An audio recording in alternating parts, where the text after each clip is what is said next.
Hello, welcome to கலாஸ் கரைவேடு. எல்லாரும் நல்லா இருக்கீங்களா? இன்னைக்கு நான் ஒரு வெள்ளரிக்காய் தயிர் பச்சடி பண்ண போகிறேன். அது கேரளாவில் சத்யா ஸ்பெஷல்னு சொல்லலாம். எல்லா சத்யாவுக்கும் அது பண்ணுவாங்க. நல்ல டேஸ்ட்டாக இருக்கும், ஈஸியாக பண்ணிடலாம், ஹெல்த்தியும் கூட. ஓகே, அது எப்படி பண்ணுறதுங்கிறது நமக்கு பார்க்கலாம். என்னோட சேனல் இது வரைக்கும் நீங்கள் சப்ஸ்கிரைப் பண்ணலைன்னா தயவு பண்ணி சப்ஸ்கிரைப் பண்ணிக்கோங்க. அதே மாதிரி லைக் பண்ணவும் ஷேர் பண்ணவும் செய்யணும். ஓகே, அப்போ நம்ம எப்படி பண்ணுறதுங்கிறது கிச்சனில் போய் பார்க்கலாம். இப்போ நான் இன்றைக்கி அந்த வெள்ளரிக்காய் தயிர் பச்சடி பண்ணுறதுக்காக ஒரு பீஸ் வெள்ளரிக்காய் எடுத்துருக்கிறேன். ஓகே, ஒரு சின்ன பீஸ் தான் எடுத்திருக்கேன்.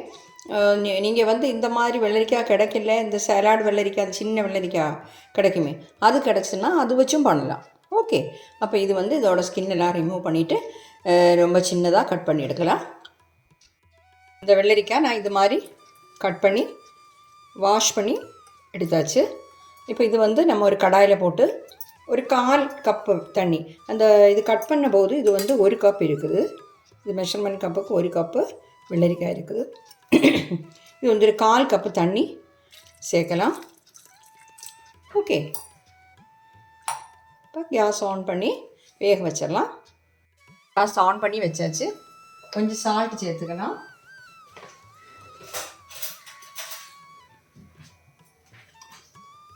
சீக்கிரமாக வெந்துடும். அது நிறைய தண்ணி சேர்க்க தேவையில்லை, கொஞ்சம் தான் சால்ட் போட்டிருக்கேன். திருப்பி வேணால் நம்ம சேர்த்துக்கலாம். ஓகே,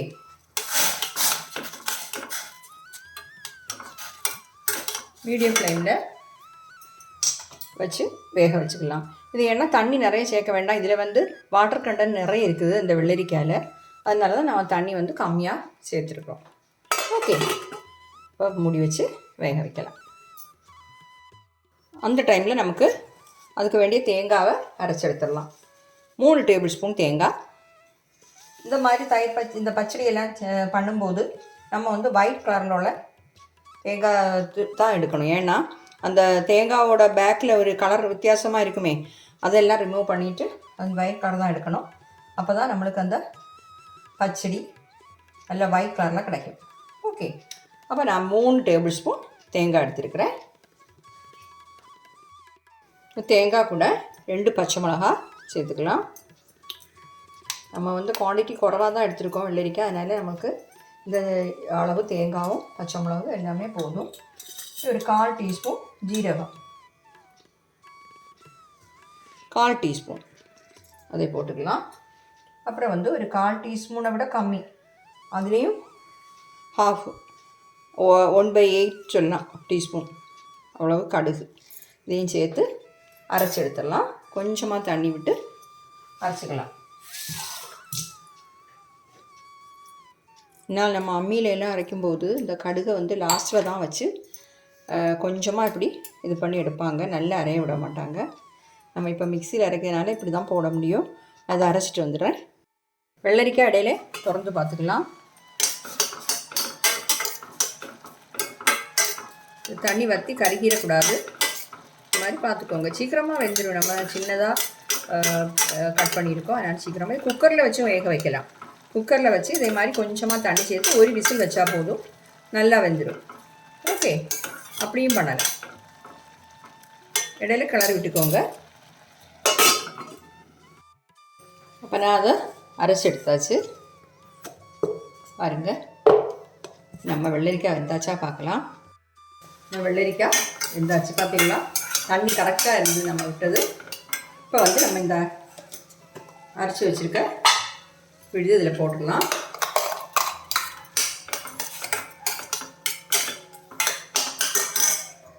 ஒரு 2 டீஸ்பூன் கொஞ்சமாக தண்ணி, பார்த்தீங்களா? 2 டேபிள் ஸ்பூன் தண்ணி தான் இருக்கும்.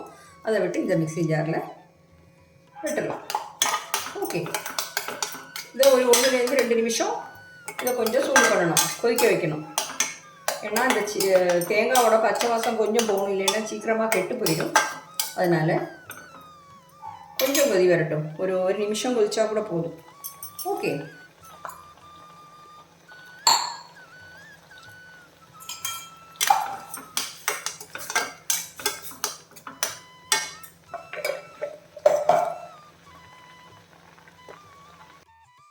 பார்த்தீங்களா?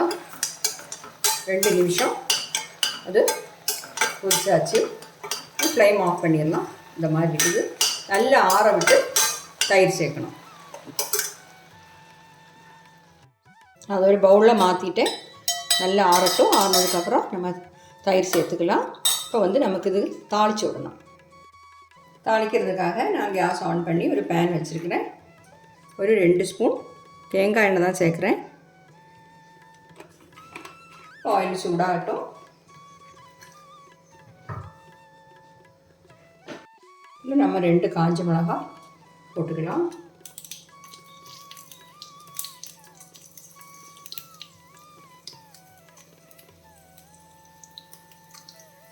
ஓகே, இது வந்து ஒரு 1/2 டீஸ்பூன் கடுகு, அப்புறம் வந்து கொஞ்சம் கறி லீவ்ஸ் கொஞ்சம் போட்டு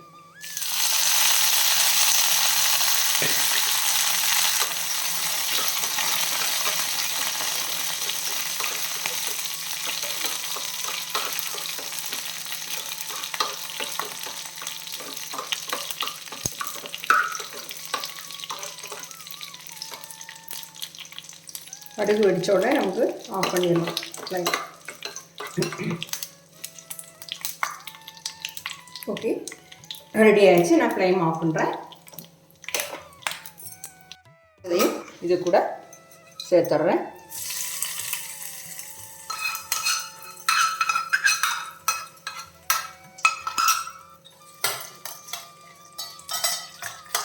கொஞ்சம் வெயிட் பண்ணலாம், ஆறட்டும். அப்போ இது நம்ம நல்லா ஆற வச்சாச்சு. நீ இதில் தயிர் சேர்த்துக்கலாம். நான் வந்து வீட்டில் ஊற விட்ட தயிர் தான் இப்போ எடுத்துருக்கிறேன். ஒரு 1/4 கப்புக்கு மேலே தயிர் தேவைப்படும். நீங்கள் கடையில் வாங்குறதா இருந்தால் ரொம்ப கெட்டியாக இருக்கும். அது வேணால் நீங்கள் கொஞ்சம் மிக்சியில் போட்டு ஒரு தடவை ஒரு சுற்றிட்டு வேணாலும் சேர்க்கலாம். ரொம்ப கெட்டியாக இருந்தாலும் நல்லா இருக்காது. நான் வந்து இப்போ ஸ்பூன் வச்சு இதை மிக்ஸ் பண்ணப்பவே எல்லாம் சரியாயிடுச்சு. ஓகே, 1/4 கப்புக்கு மேலே தேவைப்படும். நான் உங்களுக்கு ஸ்பூன் அளவு தான் இப்போ காட்டுறேன். 4 டேபிள் ஸ்பூன் விட்டேன்.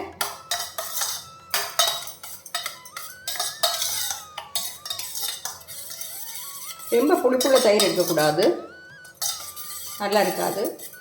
புளி இல்லாத தயிர் தான் இதுக்கு நல்லா இருக்கும். ஓகே, 4 டேபிள் ஸ்பூன் விட்டப்போ கரெக்டாக ஆயிடுச்சு. சால்ட்டு அந்த தயிரோட புளிப்பு எல்லாம் எப்படி இருக்குன்னு பார்க்கட்டும்.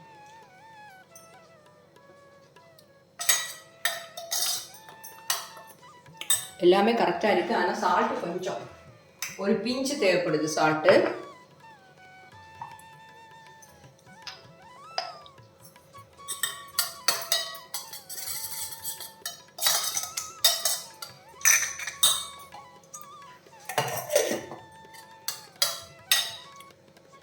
இப்போ நம்ம தயிர் பச்சடி சூப்பராக ஆயிடுச்சு. இப்போ கரெக்டாக ஆயிடுச்சு, எல்லாமே கரெக்டாக ஆயிடுச்சு. இதில் வந்து காரம், நான் இந்த வாட்டி வாங்கினேன் பச்சை மிளகா வந்து நல்ல காரம் உள்ளது. அது தெரியாது காரம். நான் வந்து 2 பச்சை மிளகா போட்டேன். காரம் இல்லாதன்னா 3-4 கூட போடலாம். ஆனால் நான் போன தடவை வீடியோ எடுத்தப்போ இந்த ஃபிஷ் கறின்னு போட்டேனே, அதில் இந்த பச்சை மிளகா போட்டு நல்ல காரம் ஆகிப்போச்சு. அதனால தான் நான் அந்த இன்க்ரீடியன்ட்ஸு அந்த டிஸ்கிரிப்ஷன் பாக்ஸில் கொடுத்துருக்கேன். 1 டேபிள் ஸ்பூன் சில்லி பவுடரும் 1 பச்சை மிளகா நீங்கள் சேர்த்தா போன்னு போட்டிருக்கேன். ஏன்னா அந்த நல்ல காரம் உள்ள பச்சை மிளகானா ரொம்ப காரமாகிப்போம்.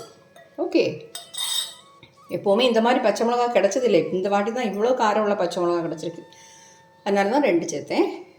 அப்போ நம்ம தயிர் பச்சடி சூப்பராகி கிடச்சாச்சு. நீங்கள் வந்து இதெல்லாம் ட்ரை பண்ணி பார்க்கணும். ஓகே, ட்ரை பண்ணி பார்த்துட்டு உங்கள் ஃபீட்பேக்கை தெரியுங்க. இனி கேரளா ஸ்பெஷல் உங்களுக்கு ஏதாவது ஃபுட்டெல்லாம் தேவைப்பட்டால் நீங்கள் வந்து கமெண்ட் பாக்ஸில் சொல்லுங்கள். நான் அதை பண்ணி காட்டுறேன். தேங்க்யூ.